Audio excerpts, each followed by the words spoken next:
Selamat datang di podcast Kopi Nawa, tempat kita ngobrol dan diskusi sambil mengukur nalar dan wawasan kita, sembari minum kopi. Hari ini, kita akan membahas perihal yang sangat penting, tapi sering luput dari perhatian kita. Perihal apa? Perihal jalan. Bersama saya, Yolanda, kita akan membahas tema yang lebih dalam, terkait infrastruktur jalan menjadi pusat perhatian di tingkat kabupaten dan provinsi.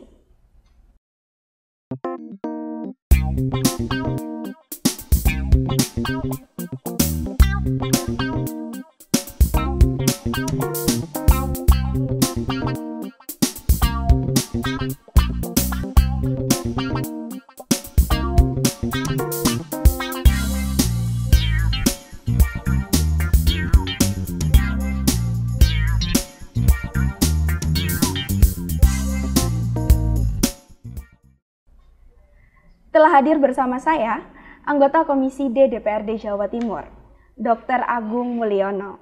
Selamat datang, Dokter. Selamat datang, Mbak Yolanda dan dapil saya, Situbondo Bondowoso Banyuwangi. Bertemu lagi dengan saya, Dr. Agung.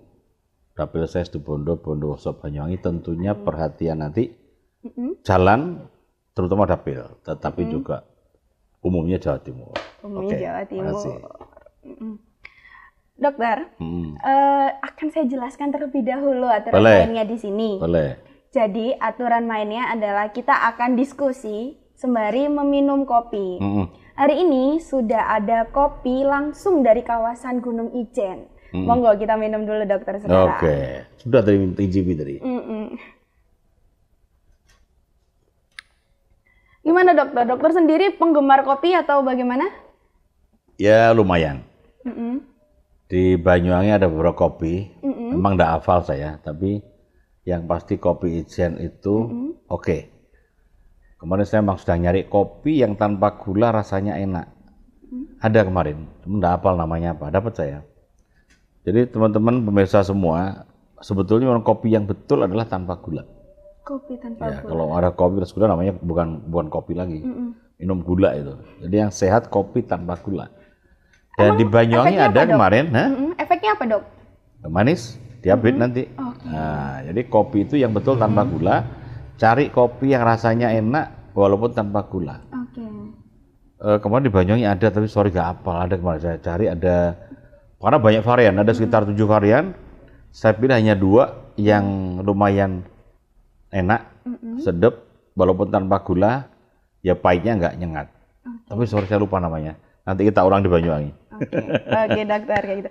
Jadi untuk warga Banyuwangi nih, nanti kalau waktu di kedai kopi ketemu sama Dokter Agung nih, langsung diajak ngobrol aja, nggak apa-apa. Bisa perihal kopi ataupun soal keluhannya nih yang ada di dapil apa gitu kan.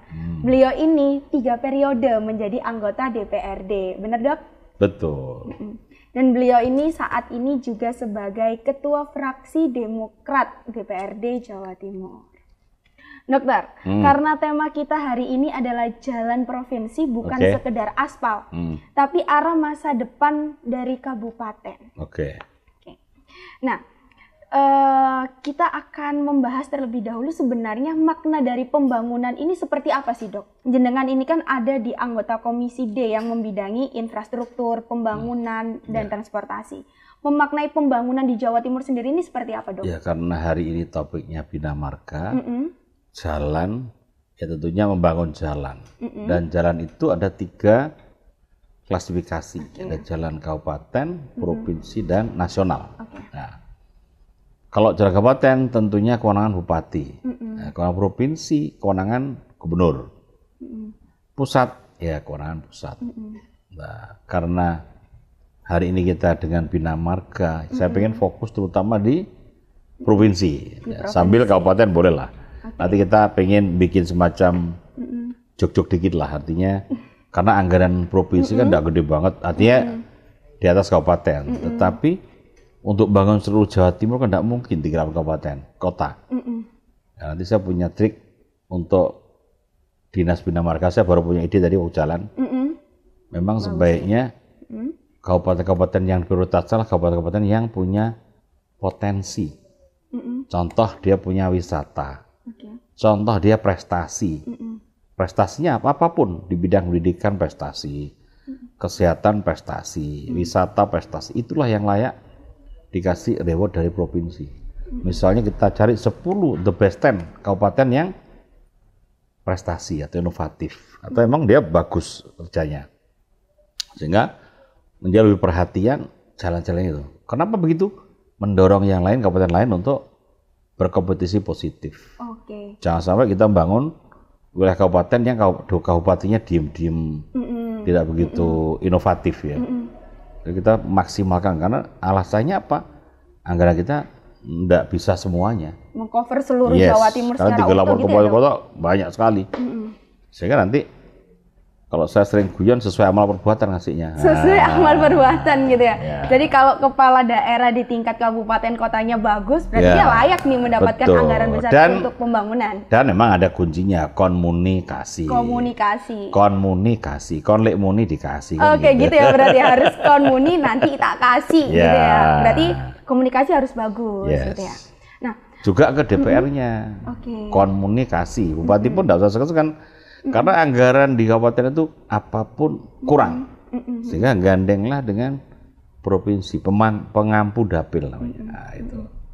Contoh Banyuwangi, kita pernah ngasih bantuan perlintasan kereta api.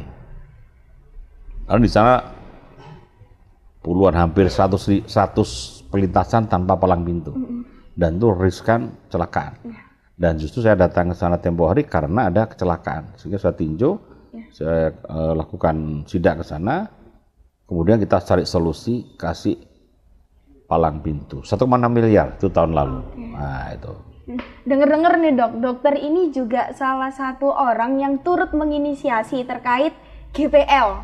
Gak pakai lama. Hari ini ada keluhan di jalan. 2 hari lagi nih paling lama udah selesai. Kelar. Gimana itu Dok? Ya memang hasil dari diskusi Bina Marga.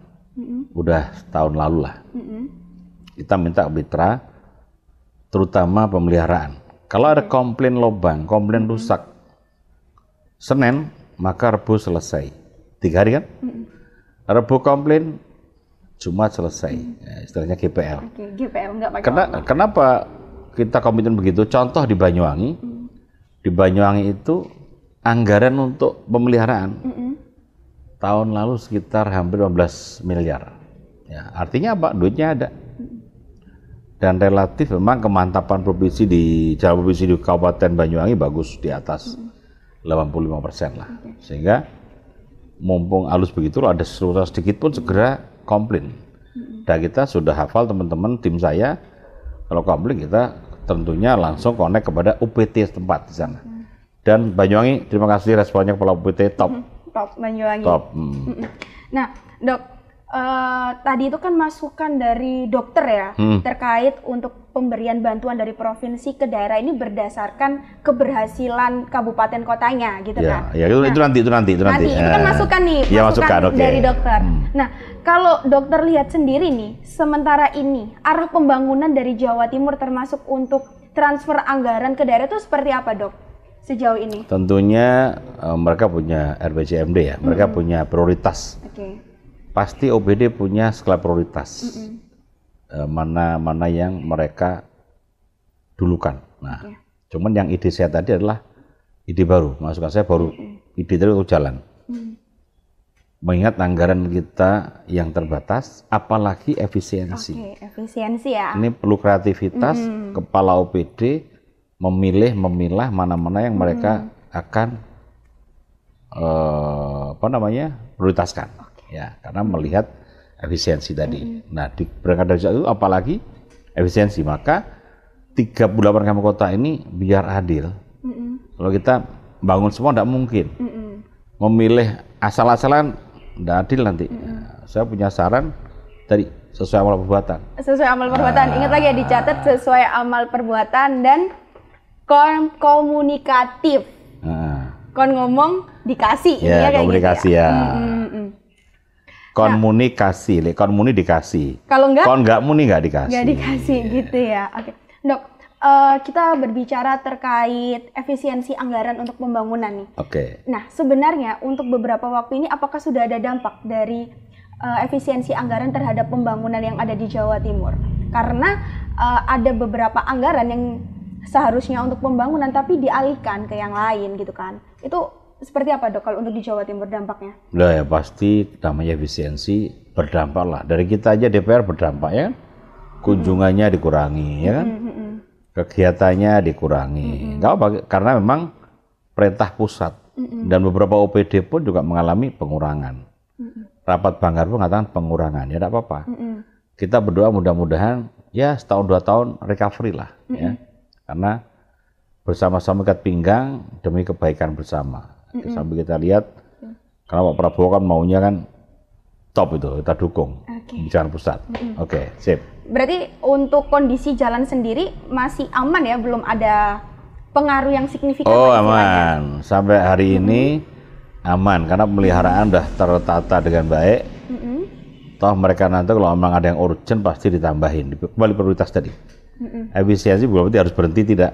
Ya, dikurangi itu ya, tetapi ada skala prioritas. Oke. Ya.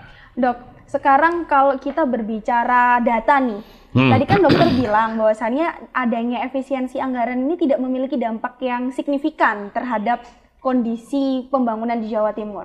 Nah, untuk data realnya sendiri seperti apa, Dok? Kondisi jalan di Provinsi Jawa Timur saat ini?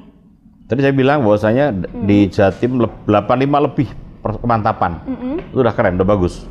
Dan bisa dilihat contoh di dapil saya, Jalan Situbondo Bondowoso kan, itu arah Situbondo Bondowoso jalan provinsi. Di Bondowoso pun tidak ada jalan nasional, provinsi dan kabupaten. Dan halus, provinsi ciri khasnya halus, lebih lebar. Sampai saat ini bagus, fine. Gitu. Nah, kita sekarang fokus ke komisi jenengan nih, komisi D. Nah, banyak sekali nih, Dok, sebenarnya keluhan-keluhan dari masyarakat. Mungkin ketika jenengan turun ke dapil, ada masukan nih, bahwasannya jalan-jalan yang ada di perdesaan ini, itu kondisinya masih belum layak, dan banyak yang menyebut bahwasannya pembangunan ini masih terpusat di kota-kota, padahal pemerataan itu hal yang sangat penting gitu kan, Dok. Nah, untuk mengatasi ketimpangan antar wilayah ini, dari Komisi D sendiri seperti apa, Dok? Strateginya, Dokter? Ya, prinsip kalau ngomong bicara tadi tiga klaster kan? Jalan desa, jalan kabupaten, provinsi, nasional. Kalau tadi dikeluarkan jalan desa, itu jalan kabupaten berarti itu. Artinya apa? Ya berarti kita mendorong bupati tersebut memprioritaskan jalan-jalan mereka biar bisa ngimbangi jalan provinsi. Kalau toh memang ada jalan kabupaten yang perlu dinaikkan ke provinsi, segera ajukan, tidak apa-apa. Di Banyuwangi itu ada. Jalan Sorono ke arah Muncar itu udah dialihkan dari kabupaten ke provinsi. Karena? Ya ada syaratnya di situ, kalau mungkin juga anggaran. Ditambah yang kedua, kabupaten pun kalau ngajukan ke pindah ke provinsi ada syaratnya kan? Ada syaratnya ya. Karena juga status itu penting. Mereka dengan dari kabupaten pindah ke provinsi dia lebih lebar nanti. 8 km. Dari 5 km, 5 meter menjadi 8 meter bahkan sampai 9 meter. Dan itu mungkin menjadi jalan lebih utama begitu. Di bawahnya jalan nasional. Dan dibutuhkan warga tentunya. Kan contoh Banyuwangi, Sorono, Muncar itu. Banyuwangi sendiri nih hebat loh, Dok. Kalau dulu Banyuwangi itu sering disebut sebagai tempat transit sebelum Bali kayak gitu. Nah, tapi sekarang udah beda gitu loh. Banyak sekali 11-12 ya? Iya, sekarang jujukannya ke Banyuwangi, ya gitu. Nah, itu sebenarnya ada apa sih, Dok, di Banyuwangi ini? Ada pembangunan seperti apa? Ada concern di mana? Itu contoh kreativitas kepala daerah, ya. Nah, dia bisa membangun kabupaten itu dengan baik. Dulu emang lebih menonjol ke pariwisatanya. Sampai sekarang pariwisata juga berkembang di Banyuwangi. Buktinya apa? Animo masyarakat dari luar Banyuwangi datang ke sana, berwisata. Emang di sana ada tempat-tempat wisata yang menarik. Pasir Pulau Merah, ya kan, kemudian Ijen. Nah, jadi banyak Pantai Bum. Jadi di sana banyak lah bisa destinasi yang menarik.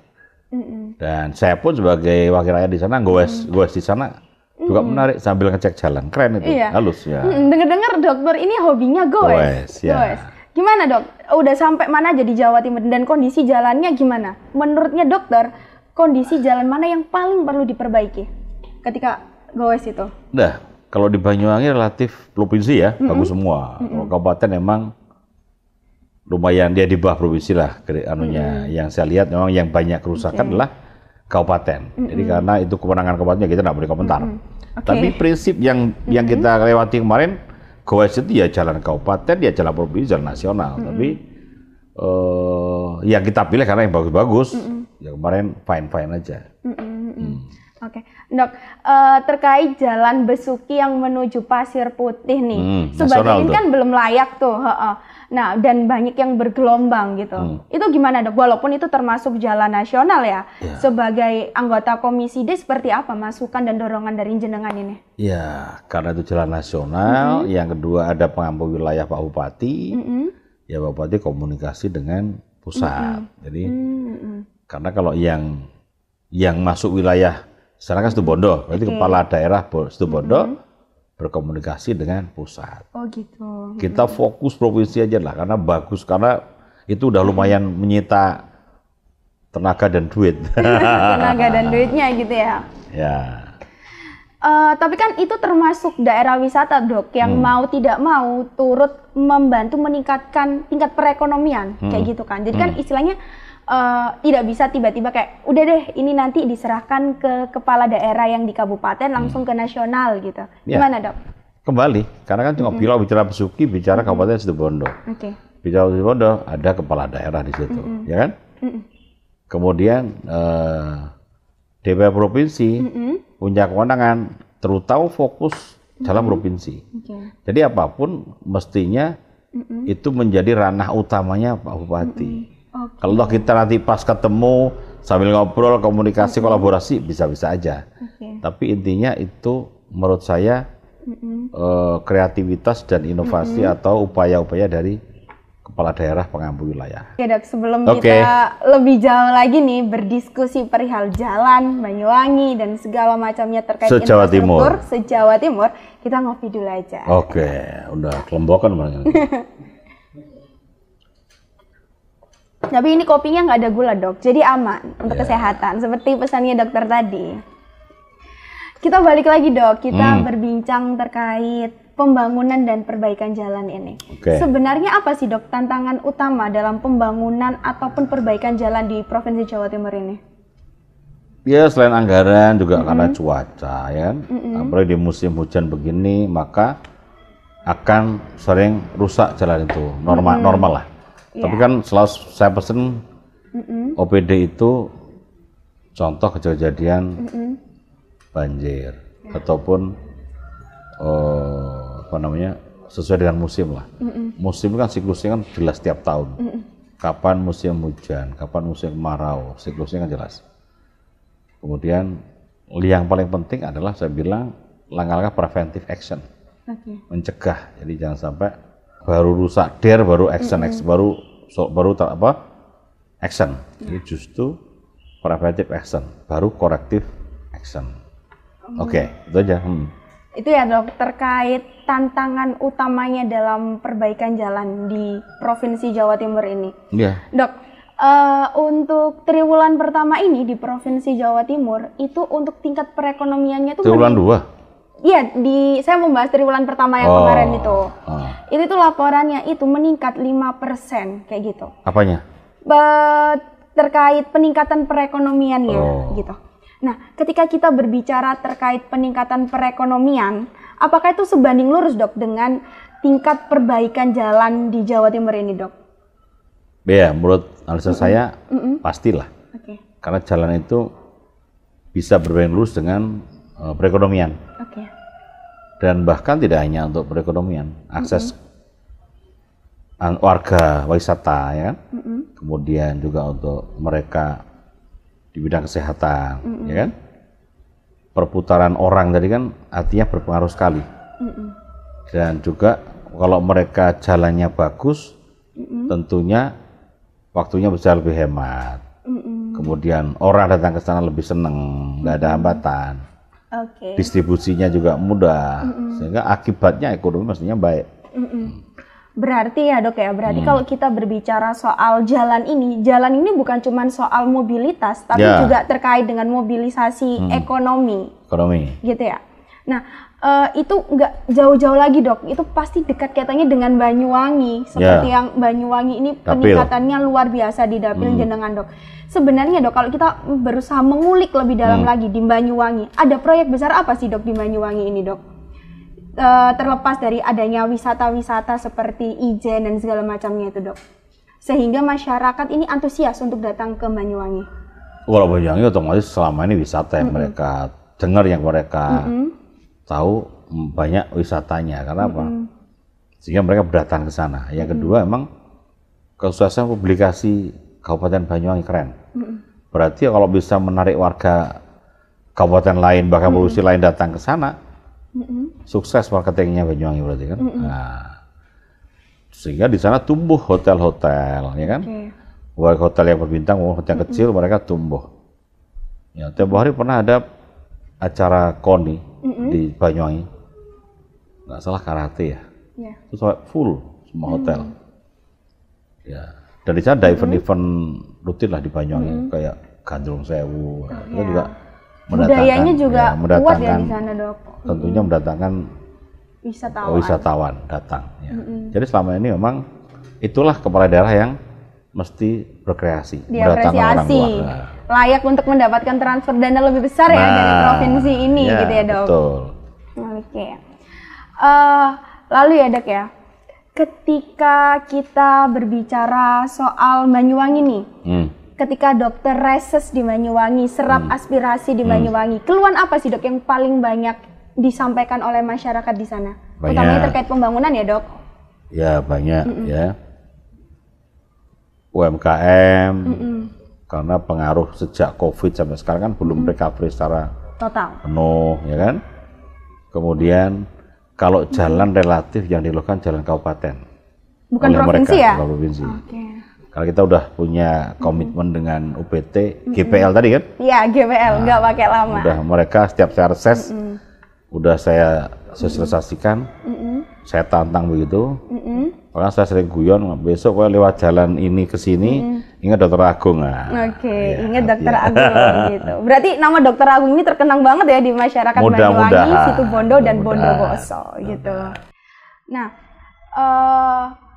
ini dok, kita lanjut lagi dok, terkait dengan serap aspirasi yang ada di dapil itu dok, dan jenengan di Komisi D, adakah gebrakan atau satu inisiator yang dokter bawa nih dari serap aspirasi di dapil ini untuk Komisi D sendiri, khusus yang di Komisi D? Iya, karena hari ini membahas jalan, ya memang jalan. Karena di Banyuwangi contoh jalan khususnya kan relatif panjang dan menopang sekali di Banyuwangi, dan mudah sekali membedakan antara provinsi dan jalan kabupaten. Tadi lebarnya, halusnya, dan itu menjadi modal utama DPR untuk katakanlah soal aspirasi atau saat reses menyampaikan kepada warga. Modal kita untuk menyampaikan ke warga bahwasanya itulah karya dari provinsi. Nah, kalau kita pengampu dapil, maka penting selalu disampaikan. Maka kita nantang tadi kan, tantang kalau ada keluhan, ada kerusakan, laporkan. GPL. Nah, ada informasi dok, akan ada peresmian kapal cepat di Banyuwangi, di Pantai Bum tepatnya, yang menghubungkan langsung ke Denpasar. Nah, itu seperti apa dok dari Komisi D sendiri ini terkait tersebut, mendukungkah atau seperti apa dokter? Jadi prinsip itu masuk di Disub, prinsip program-program OPD kita, Komisi D, yang bagus, manfaat buat rakyat, maka kita dukung. Dan sebetulnya kita terjadwal kemarin adalah ikut rombongan itu, peresmian itu sebetulnya. tapi ada satu lain hal, mungkin pihak Denpasarnya barangkali, nggak tahu detailnya, ya. Dengar-dengar dari pihak sananya perlu komunikasi, belum mendapat komunikasi. Perlu komunikasi lebih intens ke Denpasar sana sehingga biar jadwalnya matching. Karena itu menurut saya salah satu solusi bagaimana perjalanan ke Bali itu lebih cepat. Karena kalau naik darat kan lebih panjang itu. Ini nggak salah sekitar 2,5 jam. 2,5 jam. Nah, cuman di kapal cepat nggak bisa mobil kan? Iya, hanya orang. Tapi apapun itu menjadi langkah yang bagus. Karena kita tahu Bali, penyeberangan Bali itu kalau mobil musim libur, Nataru, macet banget itu. Jadi bisa berkilo-kilo. Nah, kalau ini diterapkan keren. Ini momennya pas menjelang Nataru. Cuma saya pesan ke Disub, betul-betul di FS-nya harus stop. Karena apa? Itu kan harusnya harus di Bali itu kan ada arus yang keras.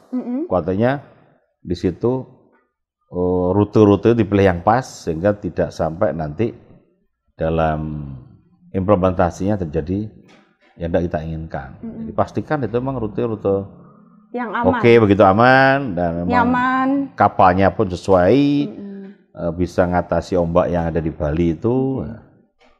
Karena jangan sampai niat baik ini menjadi nggak baik gara-gara FS-nya tidak tepat. FS-nya harus jangan betul. Yang kedua adalah Monef, di monitor evaluasi selalu. Nanti triwulan semester harus di Monef. Bahkan pakai kuesioner lah dengan warga itu. Baik aspek internalnya sendiri di pelayanan maupun di eksternalnya cuaca. Ya. Oke. Dokter, sebenarnya ya dok ya, sejauh mana sih dok progres dari kapal cepat ini? Dan seberapa jauh keyakinan dari Dokter Agung bahwasannya pembangunan dan peresmian kapal cepat ini dapat berdampak yang cukup besar terhadap peningkatan pariwisata dan perekonomian untuk masyarakat Jawa Timur sendiri, kayak gitu dok. Karena kan tadi kan sempat menyinggung bahwasanya ini momennya tepat nih menjelang Nataru kayak gitu. Itu gimana dok? Jadi jadwal yang pasti kemarin 16 sebetulnya. 16 kita 16 sampai 18 di Banyuwangi. Jadwalnya rame-rame kita Komisi D ikut launching itu. Tapi udah beritahu dari staff ditunda. Saya nggak tahu tundanya di bulan itu bulan depan nggak tahu. Tapi yang pasti mestinya kalau udah mau launching udah siap semua dia mereka ya.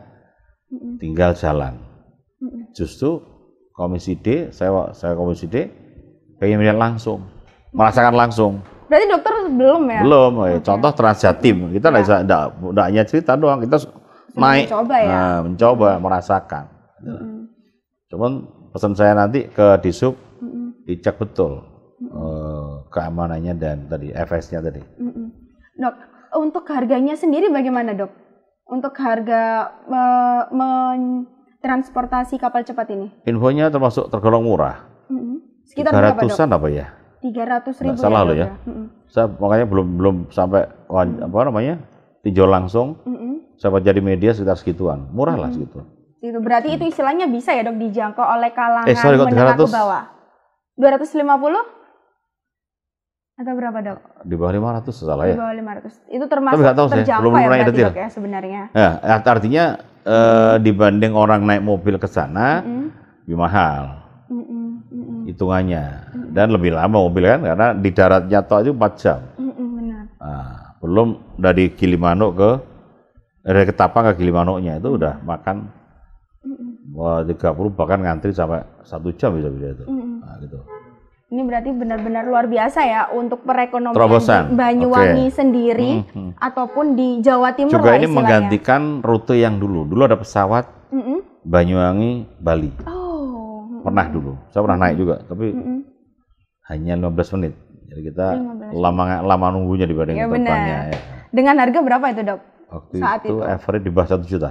Di bawah 1 juta, berarti cukup mahal ya dok ya? Ya, tapi udah nggak jalan sekarang. Dok, ini dok, ada informasi terkait jenengan ini meresmikan Jalan Japan, kreasi Jalan Jajak Pasanggarahan. Iya, itu gimana dok? Itu bisa diceritakan mungkin dok? Ya, itu jalan Jajak menuju kalau warga Banyuwangi tahu kan ke arah BSI, Pasanggaran. itu dibangun oleh provinsi. Dan memang jalan itu riwayatnya dulu nggak pernah bagus dulu.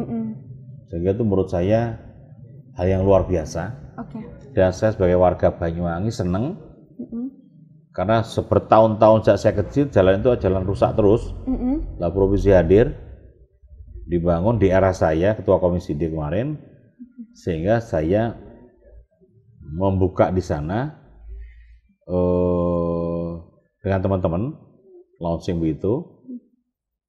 Ya itu kita aja jawaban karena kita mau jalur rute goes, jajak pancer. Nah, berarti awalnya dari kebiasaan goes itu ya dok ya? Sehingga itu nama jawaban memang untuk internal kita. Jadi teman-teman di Banyuwangi ada sahabat Dr. Agung Cyclist sana. Saya punya kelompok penggoes SDA Cyclist SDA lah. Jadi kita bikin itu rute jawaban, jajak pancer. Pulang pergi sekitar 50 meter. Kalau startnya di Hotel Surya. Oh gitu. Ya, jadi kita pengen dengan goes itu orang semakin tahu kan, artinya itu jalan provinsi. Kemudian saya hadir, saya meresmikan, kita ajak Pak Kadesnya, tokoh-tokohnya, dan ditandai dengan goes tadi.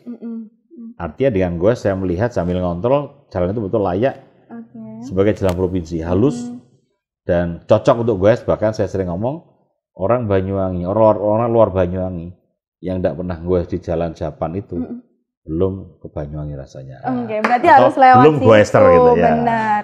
Berarti jalan-jalan ini bisa menjadi fondasi masa depan ya dari kabupaten, provinsi gitu kan dok ya.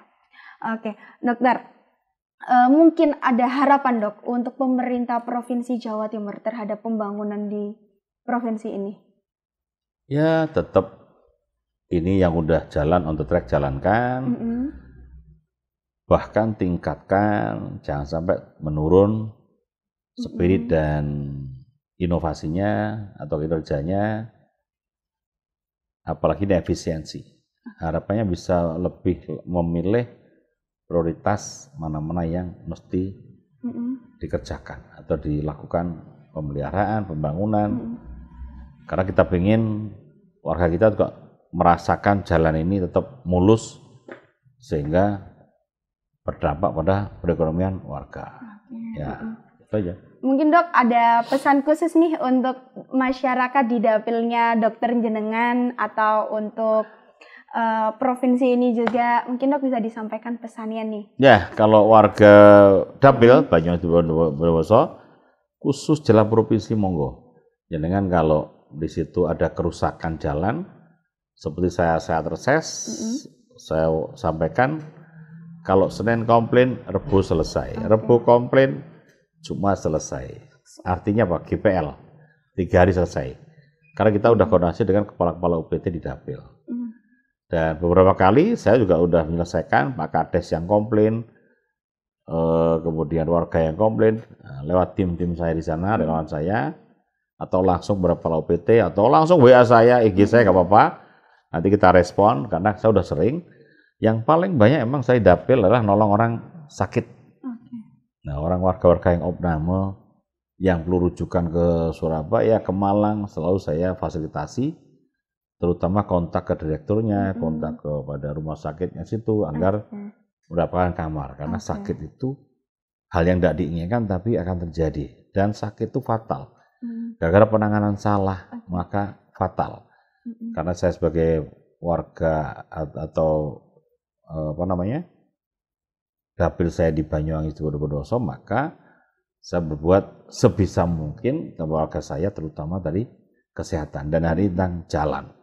Semoga warga saya sehat semua dan jalan kita tetap baik dan warga senang dengan jalan provinsi. Terima kasih sekali dokter untuk insight-nya hari ini. Banyak sekali masukan-masukan, termasuk yang paling utama tadi masukan jenengan untuk kepala daerah yang ada di Jawa Timur terus berprestasi biar lebih banyak nih ada transfer dari provinsi kayak gitu kan. Dan semoga apa yang sudah menjadi masukan dari Dr. Agung untuk Jawa Timur ini dapat terrealisasi dan masyarakat juga dapat merasakan untuk meningkatkan kesejahteraan mereka. Amin. Oke. Sampai ketemu di podcast Kopi Nawa selanjutnya. Sampai jumpa.